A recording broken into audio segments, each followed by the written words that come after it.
Всем привет! Вы на канале Деломастера Боится. В этом видео я сделаю краткий видеообзор мойки высокого давления фирмы Керхер К5 Компакт. Данная мойка имеет такой внешний вид в укомплектованном виде. К5 Компакт, фирма Керхер. Здесь на ней указаны основные характеристики этой автомойки. Она развивает давление 20-145 бар. Имеет подачу воды 500 литров в час и мощность 2100 ватт, 2,1 киловатта. Она имеет в комплекте шланг для подачи воды высокого давления, встроенный водяной фильтр, а также один пистолет с двумя насадками. Теперь посмотрим, что идет в комплектации к этой мини-мойке. В данный момент эта мойка высокого давления стоит от 10 до 15 тысяч гривен. Не самый дешевый вариант, но мне она подходит, потому что у нее металлические клапана высокого давления, что очень полезно и увеличивает срок эксплуатации такой мини-мойки. Приобрел я эту мини-мойку в фирме Техноэксперт. Она оказалась самая дешевая из всего ряда предложений, которые были в интернете. Теперь распакуем эту мойку высокого давления и узнаем, как ее собрать. Здесь есть такая пенопластовая вставка, в ней упакована ручка для перевозки, а также адаптер-переходник для водопроводного быстросъемного фитинга на шланг.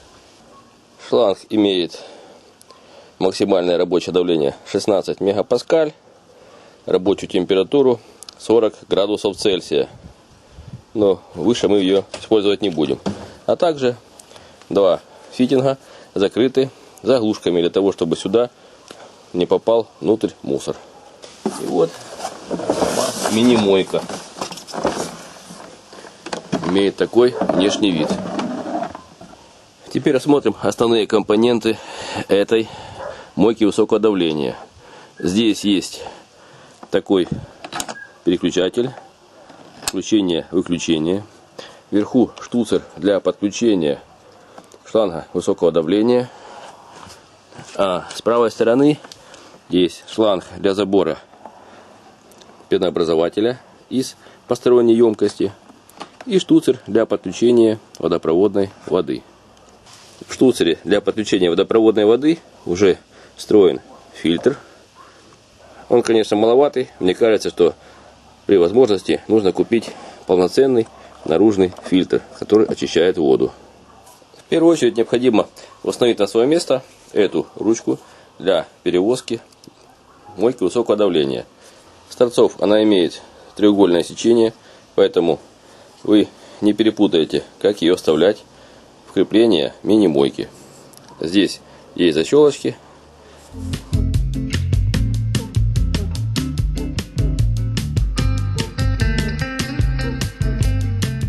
Ручка теперь не выпадает и компактно смотрится. На всасывающий патрубок насоса установим переходник для быстросъемного соединения.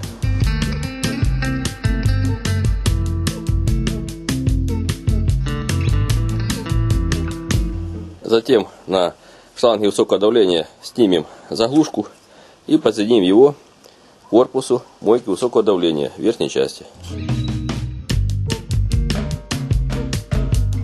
После этого штуцер подключим к основанию пистолета высокого давления.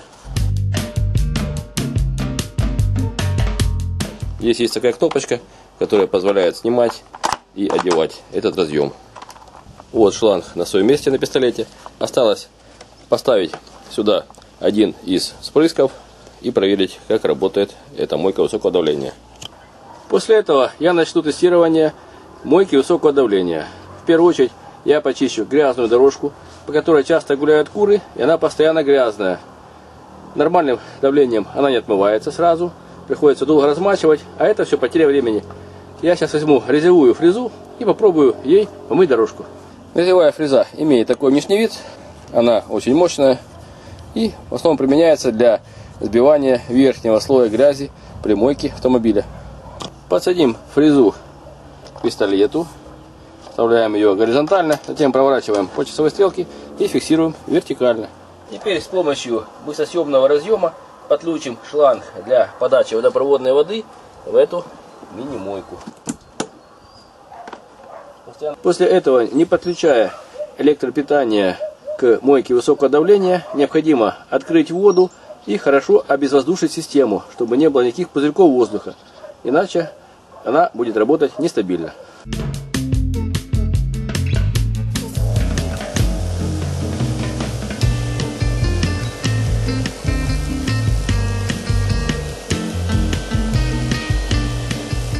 Как видите, это хорошая насадка, покрывает большую площадь, но у нее недостаток, что она плохо сбивает отдельные части грязи, в частности куриный навоз. Я возьму вторую насадку и попробуем с помощью ее сделать эту работу, потому что у нее струя более плоская, и она должна снимать хорошо эти все неровности и грязь. Снимаем насадку, нажимая и проворачивая ее против часовой стрелки. Вот она вынулась, и теперь вдеваем вторую насадку.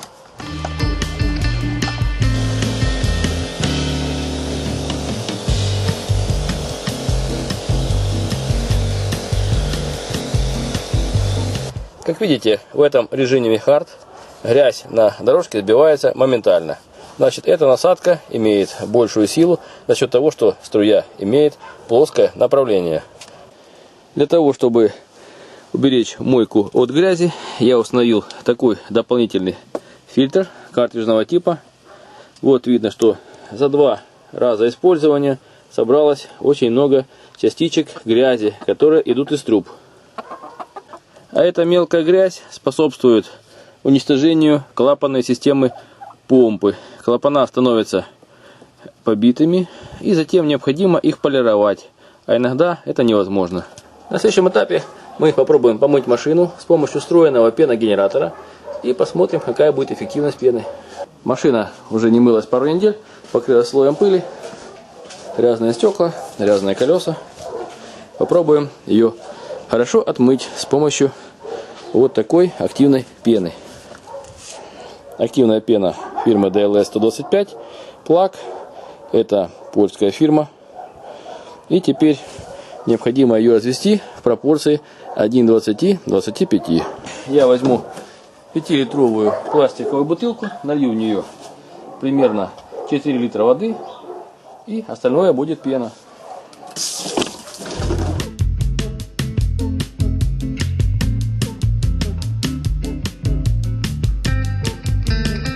На 4 литра воды нам необходимо 200 мл пены. 50 мл на 1 литр воды. Это 2 рюмки 100-граммовые.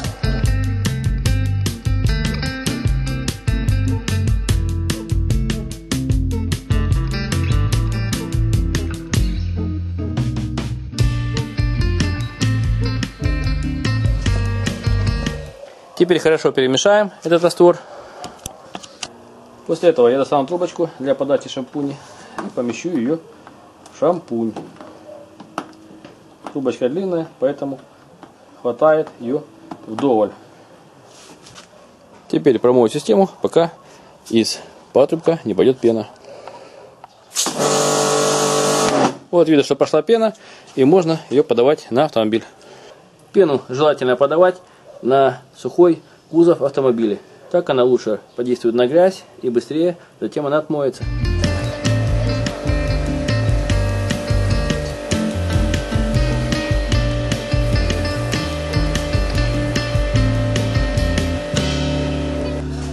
Как видите, кратность пены получается небольшая.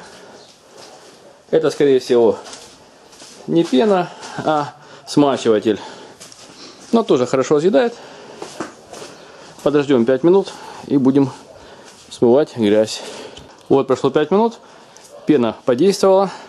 Грязь размокла, раскисла. И можно ее смывать с помощью компактной струи воды. Вынимаем шланг из баклажки, прячем его обратно. И будем ее смывать, включив максимальный уровень подачи воды. Напомню, что нельзя слишком близко подносить этот раструб к корпусу автомобиля не меньше 30 сантиметров, чтобы не сбить краску.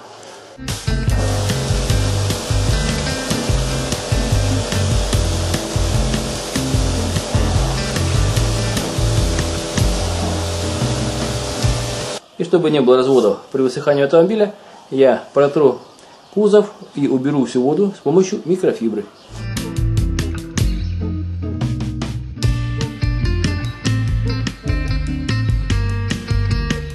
Как видите, я протер почти всю машину. И тряпочка почти чистая, ее не пришлось полоскать. Вот видно, что после высыхания воды на кузове остался приятный блеск. Грязи почти нет. И автомобиль помыть не хуже, чем на профессиональной автомойке. После этого мы помоем коврики, которые есть в салоне. Грязи на ковриках очень много, но я ее буду сбивать с помощью струи воды, без шампуня.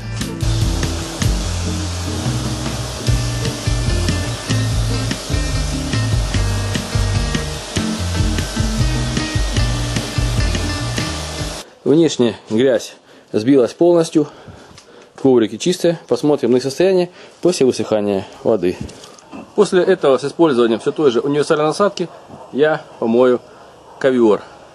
Он не очень загрязненный, поэтому я не буду применять моющее средство, а просто уменьшу давление на струе, сделаю более широкой и хорошо обновлю всю пыль, поудаляю из нее.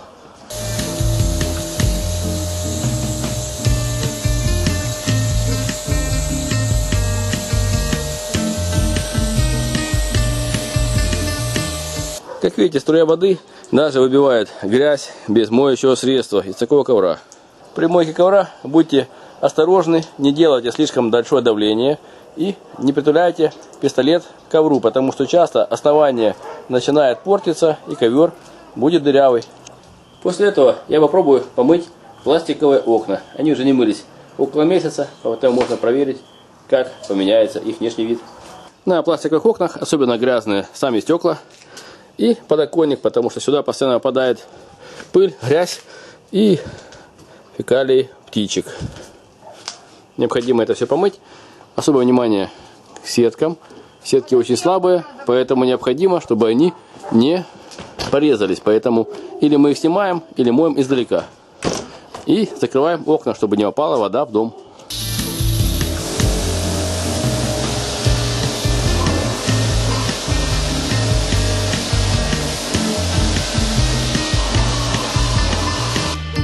Как видите, после мойки стекла стали намного чище.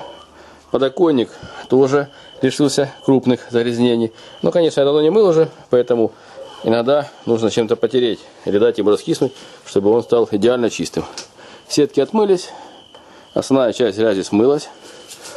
Небольшие загрязнения отмоются после следующей мойки, если мыть их постоянно, хотя бы раз в неделю.